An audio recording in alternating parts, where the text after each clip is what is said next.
Dane news की खबरों के साथ जुड़े रहने के लिए हमारे YouTube चैनल को सब्सक्राइब करें और हमारे Facebook पेज को लाइक करें।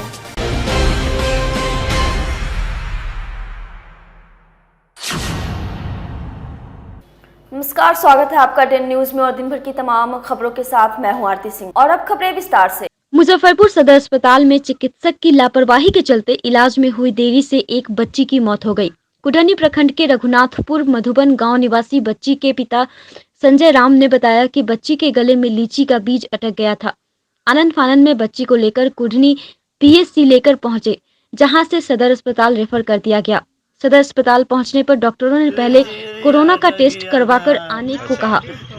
उनका आरोप है कि घंटों इंतजार के बाद चिकित्सक इलाज को तब तक तैयार नहीं हुए जब तक कोरोना रिपोर्ट नहीं आई। लापरवाही और इलाज के अभाव में उनकी पुत्री राधा कुमारी जो 8 वर्ष की थी उसकी मौत हो गई। इमरजेंसी में ऑन ड्यूटी चिकित्सक जब पहुंचे तब तक बच्ची की मौत हो चुकी थी। इधर civil surgeon doctor S K Chaudhary ने चिकित्सकों की लापरवाही को गंभीर करार देते हुए जांच और कार्रवाई की बात कही है। शुरू से बोल।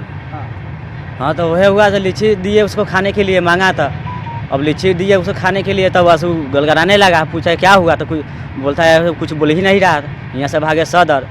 अब सदर गए तो वहाँ कहता है बोले पर्ची कटा के लाओ। पर्ची कटने के बाद दिया पर्ची लेके गए तो बोले कोरोना चेक करा के आओ।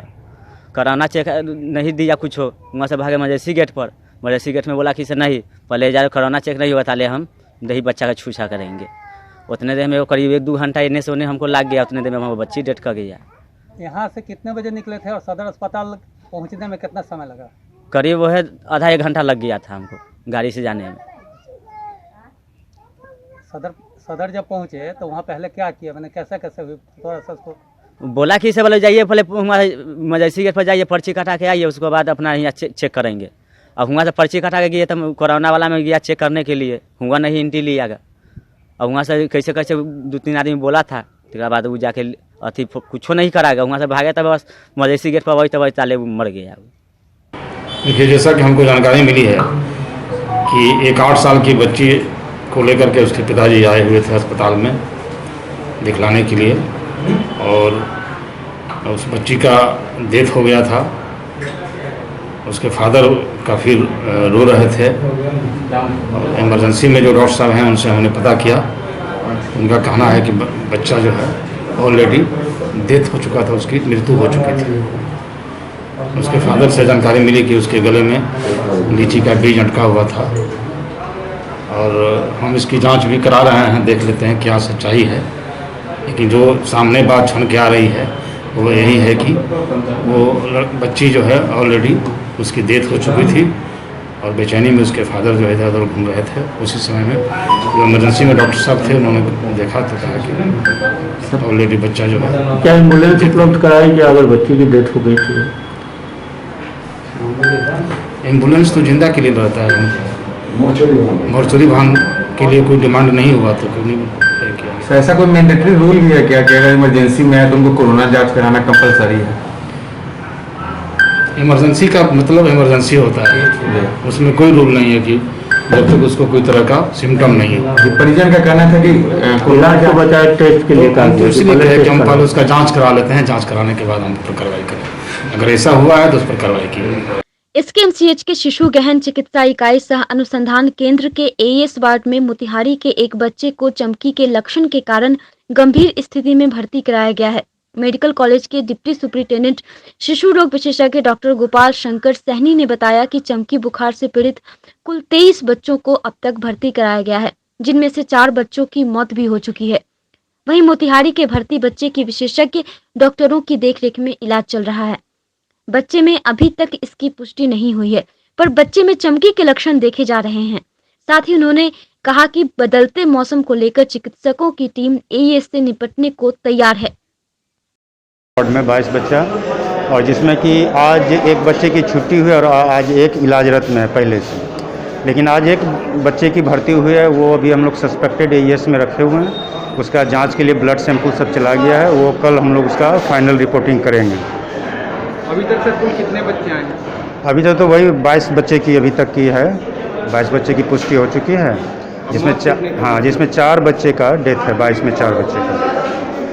क्योंकि गर्मी का भी मौसम तेज हो गया, उमस भी बढ़ गई है, तो ऐसे में संभावनाएं और प्रिपरेशन किस तरह का है अपने विभाग? हाँ, ये तो बिल्कुल कहना सही है कि जैसे बारिश होने के बाद जो धूप निकली है, इसके चलते ह्यूमिडिटी मोर देन 60-80% भी जा रही है। ये बहुत ख़तरनाक बच्चे के लिए हो सकता है। तो इसमें तो सबसे इम्पोर्टेंट है कि अभिभावक को सबसे पहले उनको जागृत करना होगा। इसे पूरा प्रचार प्रसार तो हम लोग का 6 महीना से भी चल रहा है कि बच्चे पर विशेष ध्यान दें, उनको धूप में खेलने नहीं दे, उनको रेगुलर इंटरवल पर खाना दिन में खिलाए और कुछ लिक्विड सॉल्यूशन जैसे ORS का पैकेट जो बंटवाया गया आंगनबाड़ी वर्कर के थ्रू, ORS का पैकेट दे, नींबू पानी पिलाए, बहुत है तो नारियल का पानी भी पिला सकते हैं। लेकिन सबसे इम्पोर्टेंट बात वो ये कि रात में उसको भूखे ना सोने दें। और सबसे इम्पोर्टेंट है कि जैसे बच्चे की बीमारी शुरू होती है तुरंत नियरेस्ट PSC या एडिशनल PSC पर डॉक्टर मौजूद है, वहाँ जाना चाहिए। मैं भी बता दूं, आज जो बच्चे जो सस्पेक्टेड AES की भर्ती हुए मोतिहारी डिस्ट्रिक्ट के हैं, उसको परसों चमकी हुआ और चमकी होने के बाद वो गांव के किसी लोकल डॉक्टर या कोई से दिखा लिए थे। फिर कल उसको चमकी हुआ तो फिर वो चले गए मोतिहारी जिला, मोतिहारी जिला से फिर केजरीवाल आया, केजरीवाल से मेरे पास आया। तो ये जो 48 घंटा और 50 घंटा का जो समय चला गया, ये दिस इज़ गोल्डन आवर, ये बिल्कुल नहीं होना चाहिए। वो उसको तुरंत किसी नियरेस्ट PSC पर जाना चाहिए ताकि समुचित इलाज हो सके। जिले में चमकी बुखार की रोकथाम और नियंत्रण को लेकर जिला प्रशासन के द्वारा कई कार्यक्रम के माध्यम से जन जागरूकता अभियान जिले के विभिन्न प्रखंडों में चलाया जा रहा है। उसी क्रम में बुधवार को दादर स्थित कुलहुआ पैगंबरपुर पंचायत के उर्दू प्राथमिक विद्यालय परिसर में जिलाधिकारी प्रणव कुमार की अध्यक्षता में चौपाल कार्यक्रम का आयोजन किया गया। चौपाल कार्यक्रम में जिले के स्वास्थ्य विभाग के अधिकारियों के साथ ANM, आशा और जीविका दीदी के साथ विभिन्न पंचायतों को गोद लिए हुए अधिकारी और जिलाधिकारी ने शिरकत की। जिलाधिकारी प्रणव कुमार ने बताया कि AES चमकी बुखार को लेकर लोगों को जागरूक किया गया। जन जागरूकता के माध्यम से चमकी को धमकी दी जा सकती है। साथ ही उन्होंने लोगों से अपील की कि चमकी के लक्षण वाले बच्चों को निकट के स्वास्थ्य केंद्र पर जल्द से जल्द लेकर पहुंचे। उन्हें आने जाने का पैसा भी दिया जाएगा। जिस वाहन से वह बच्चे को लेकर आएंगे उस वाहन का भाड़ा भी सरकार व्यय करेगी। साथ ही इलाज में होने वाले सारे खर्च को सरकार वहन करेगी। उन्होंने कहा कि इस बीमारी में देरी से ही नुकसान होता है, इसलिए नीम हकीम झोला छाप डॉक्टरों के चक्कर में ना पड़े। चमकी के लक्षण जैसे ही दिखे बच्चे को तुरंत निकट के सरकारी अस्पताल में ले जाएं। जून का महीना है और जैसा कि हम सभी जानते हैं मुजफ्फरपुर ज़िले में AES के कई केसेस आते हैं और ये महीना काफ़ी महत्वपूर्ण है हम लोगों के लिए। तो हम लोगों ने अपनी रणनीति में अवेयरनेस की गतिविधि को विशेष बल देते हुए आज ज़िले के सभी पंचायतों में संध्या चौपाल कार्यक्रम आयोजन किया है, जिसमें ज़िले के सभी पदाधिकारी एवं एडॉप्ट विलेज कार्यक्रम के तहत जो पंचायत विभिन्न पदाधिकारियों द्वारा गोद लिए गए हैं, उन पदाधिकारियों द्वारा प्रत्येक पंचायत में आज संध्या चौपाल का आयोजन किया गया है, जिसके माध्यम से सभी स्टेक होल्डर्स को, चाहे वो आशा हों, ANM हों, आंगनबाड़ी सेविका हों, सहायिका हों या विकास मित्र हों, ऐसे लोगों को बुला करके और जितने भी उस पंचायत या उस गांव के जो लोग हैं, लाभार्थी हैं, तो माओं को बुला करके आज अवेयर करने का काम किया गया है।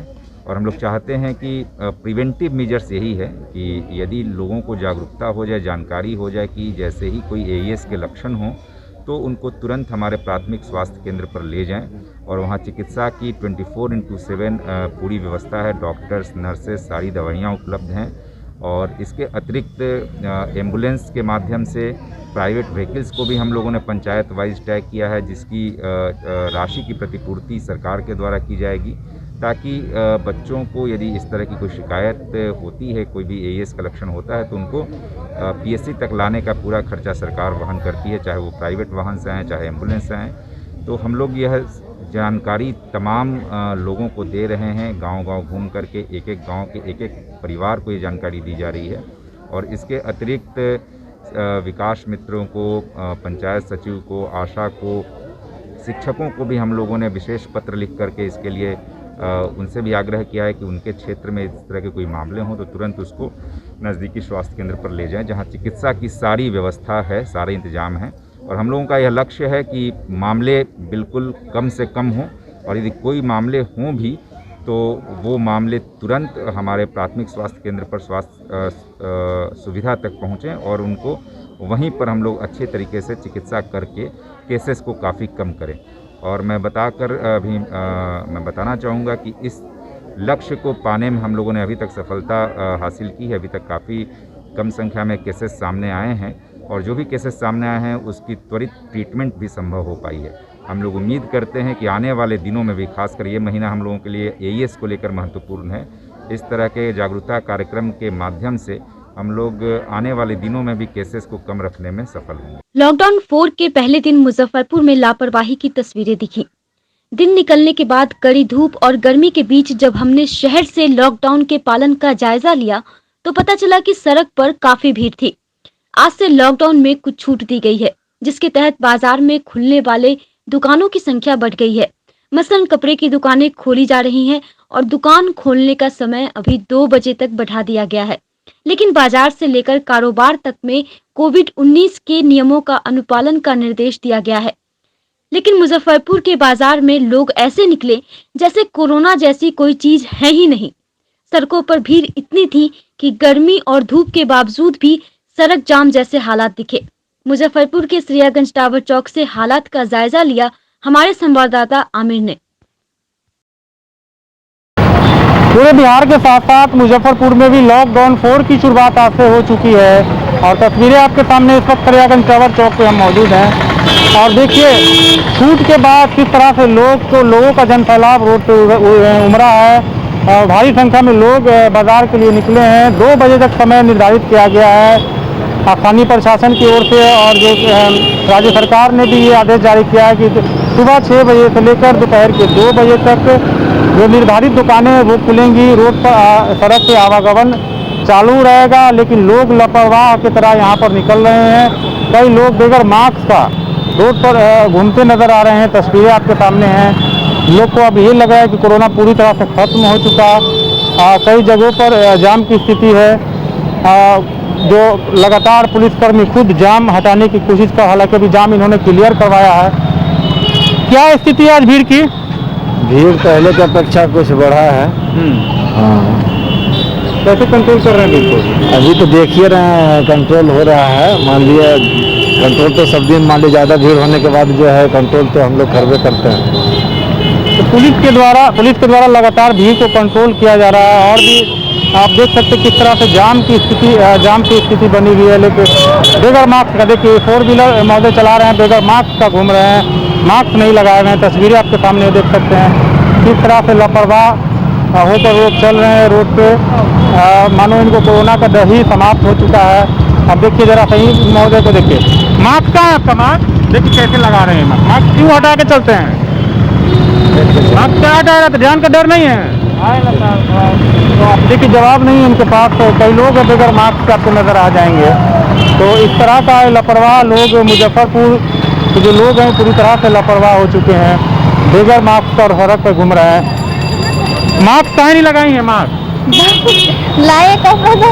देखिए बोलने पर आंचल से मुंह को ढक लेते हैं बगैर मास्क का। कई लोग आपको दिख जाएंगे यहाँ पे। अब जरा इन महोदय को देख लीजिए, पानीपुरी वाले मास्क को अपने नीचे करके। मास्क काहे नहीं लगाए? मास्क लगाए हुए हैं सर। तो अच्छा, देखने के बाद ऊपर कर लेते हैं। जान का डर नहीं है? जान के डर कथी है? जान का डर नहीं। और भी आपको तस्वीरें दिखाते। देखिए जरा इन चाची को देखिए, बगैर मास्क का ही सब्जी बेच रही हैं। देखिए अभी कैमरा का नज़र आने के बाद में साड़ी से ढक लिया जाता है।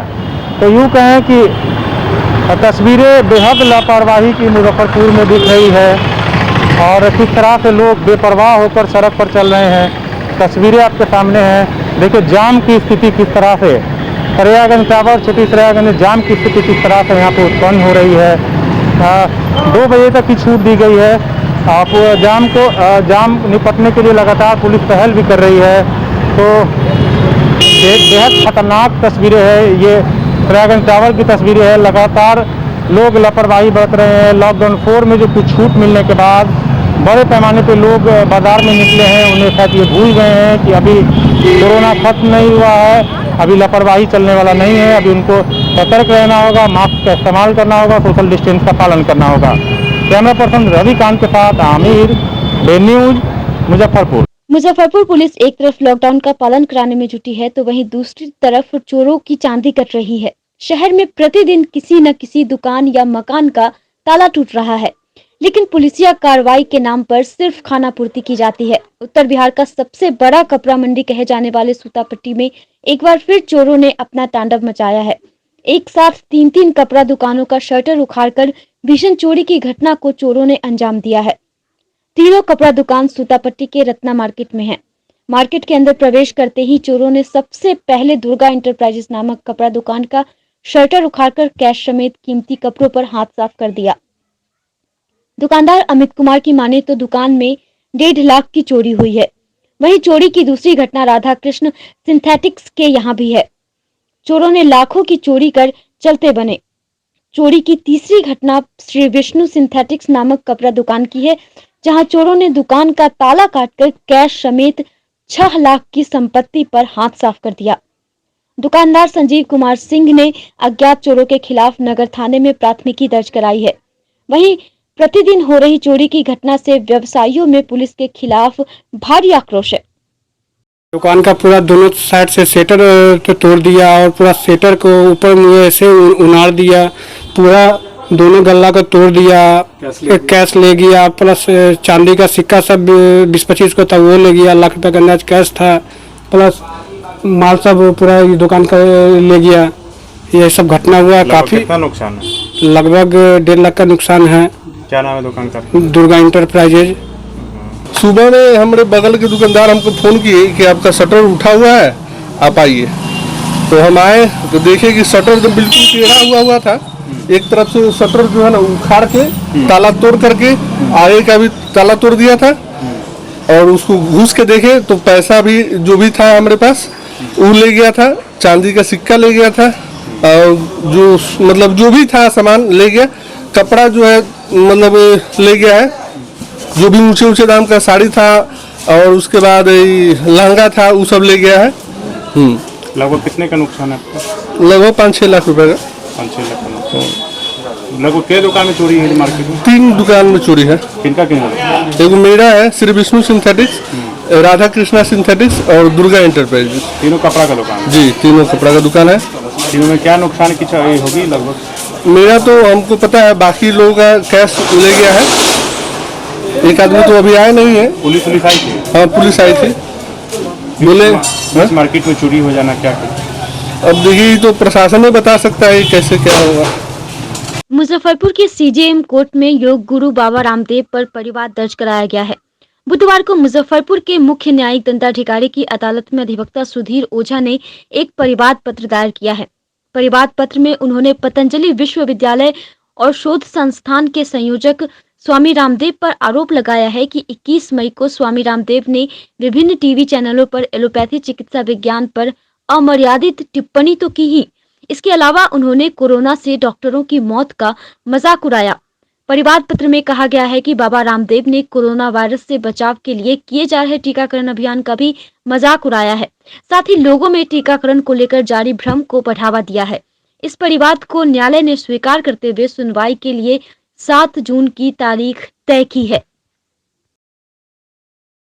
जी, एलोपैथी डॉक्टरों को आए दिन जन आक्रोश का सामना करना पड़ता है, और इस जन आक्रोश में रामदेव बाबा द्वारा इस तरीके से भ्रामक बयान देना और उनके खिलाफ और घृणा फैलाना, जिनसे हमारे डॉक्टर, हमारे स्वास्थ्य कर्मियों का मनोबल गिरता है, यह एक जघन्य अपराध है जो उनके द्वारा नहीं करनी चाहिए। वे एक सम्मानीय व्यक्ति हैं, इस तरीके के कृत्य करेंगे उसका जनमानस पर गहरा प्रभाव पड़ता है, इसलिए हमें उनके खिलाफ परिवाद दायर करना पड़ा है। और इन निकट भविष्य में या आने वाले भविष्य में कोई भी ऐसे भ्रामक और हिंसात्मक उद्बोधन देंगे, विचार प्रसारित करेंगे, हम उनके खिलाफ परिवाद दायर करेंगे। कोरोना महामारी के समय में जब कि डॉक्टर, नर्स जो में काम करने वाले लगे हुए थे, उनकी मृत्यु हो रही थी, 1000-1200 के करीब में उनकी मृत्यु हो चुकी है, लाखों में आम जनता की मृत्यु हुई है। वैसे परिस्थिति में जानबूझ करके साजिश व षड्यंत्र के तहत बाबा रामदेव के द्वारा जिस तरह से एलोपैथिक और डॉक्टरों के खिलाफ जो उनको बयान दिया गया है वह जानबूझकर भ्रम फैलाने का काम किए हैं, ताकि उनका दवा की बिक्री हो और लोगों को एलोपैथिक से विश्वास उठ जाए और संख्या में लोगों की मृत्यु होना शुरू हो जाए और देश में काफ़ी विवाद हो और भ्रम के कारण लोग आपस में लड़ने का कार्य करें।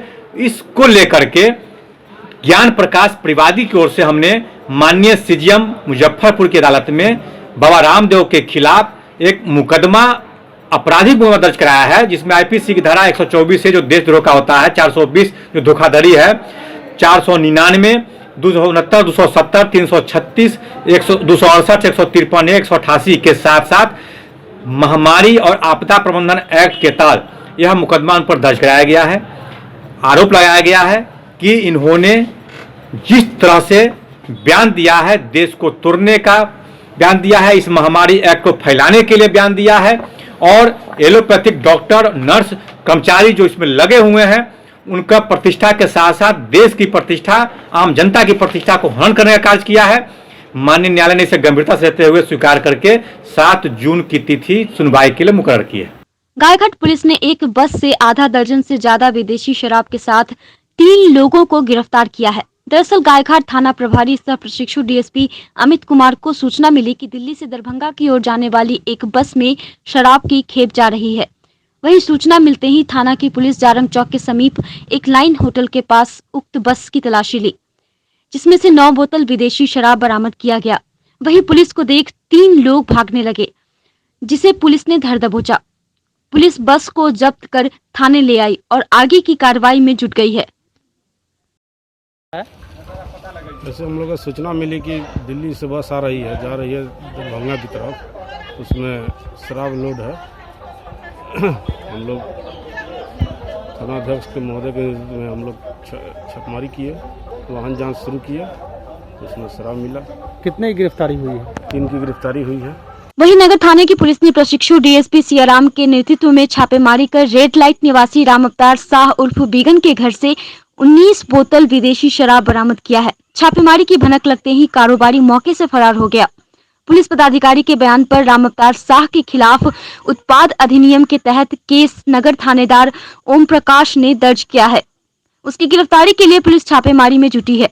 साथ ही उसके आगे और पीछे के लिंकअप की जानकारी भी जुटाई जा रही है। कोरोना में जहां जनप्रतिनिधि घर से निकलने से बच रहे हैं, वहीं अखिल भारतीय विद्यार्थी परिषद के द्वारा जिले के विभिन्न प्रखंडों में 7 दिवसीय मिशन आरोग्य रक्षक का आरंभ किया गया। अभियान 7 जून तक चलेगा। अभियान के तहत गांव-गांव जाकर लोगों की थर्मल स्क्रीनिंग और ऑक्सीजन लेवल जांच की जा रही है। आवश्यक दवाई उपलब्ध कराई जा रही है।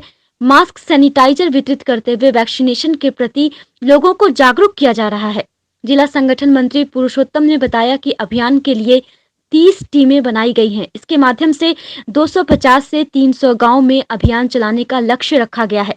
सभी कार्यकर्ता PPE kit, hand gloves, mask, sanitiser के साथ अपनी और लोगों की सुरक्षा का पूरा ख्याल रख रहे हैं। अखिल भारतीय विद्यार्थी परिषद पूरे बिहार प्रदेश में ऐसे 1 जून से 7 जून तक कोरोना मिशन आरोग्य रक्षक के नाम से पूरे प्रांत में अपना अभियान लिए है। मुजफ्फरपुर जिले के अंदर भी लगभग ऐसे 30 से अधिक और भी लोगों का ऐसा इस अभियान से जुड़ने का कार्य निरंतर जारी है। और ये विद्यार्थी परिषद के माध्यम से छात्र युवाओं की टोली घर घर जाकर के स्क्रीनिंग, उनका ऑक्सीजन लेवल, जरूरी दवाएं और वैक्सीनेशन के प्रति जागरूक, कोरोना से बचाव के तरीके बचाने का हम लोग प्रयास कर रहे हैं। पुरुषोत्तम कुमार, जिला संगठन मंत्री, अखिल भारतीय विद्यार्थी परिषद। जहां जनप्रतिनिधि घर से नहीं निकल रहे हैं, आप लोग स्क्रीनिंग कर रहे हैं, क्या कहिएगा? जनप्रतिनिधि पर ऐसा देखिए, एक कोरोना वैश्विक महामारी है। जनप्रतिनिधि को कहीं ना कहीं जनता ने तय किया है, तो उनकी जिम्मेदारी निश्चित तौर से बनती है कि वो घर से बाहर निकल करके आम जनमानस की सेवा में लगे।